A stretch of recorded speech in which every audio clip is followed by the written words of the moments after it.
You bad and lazy servant, the master said, you knew that I reap harvests where I did not plant, and I gather crops where I didn't scatter seed. You should have deposited my money in the bank. At least I would have gotten some interest with it when I returned.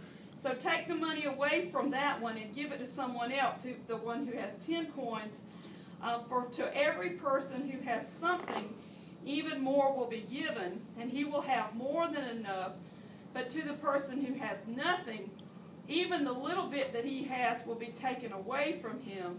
And so this useless servant, throw him outside in the darkness, and he'll cry and wail and gnash his teeth. So again, this is, it's a different kind of sense of enough. In this case, for the one who has some, more will be given, but the one who has nothing, if for a little bit, it'll all be taken away from him. And so, we sort of get a different idea of being prepared. And so then the third parable that comes in this same chapter is a parable or a description that's called the final judgment. And I'm going to read that piece.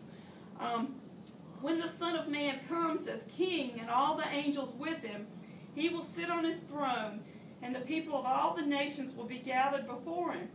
Then he will divide them into two groups, just as a shepherd separates the sheep from the goats. He'll put the righteous people at his right and the others at his left. And then the king will say to the people on the right, "Come, ye that are blessed, to my Father. Come and possess the kingdom which has been prepared for you ever since the creation of the world. I was hungry, and you fed me, thirsty, and you gave me a drink. I was a stranger, and you received me into your homes. Naked, and you gave me clothes. I was sick, you took care of me. In prison, you visited me." And then the righteous will answer, "Lord, when did we ever see you hungry and feed you, or thirsty and give you a drink? When did we ever see you a stranger and welcome you in our homes, or naked and clothe you? When did we ever visit you in prison, or when you were sick?"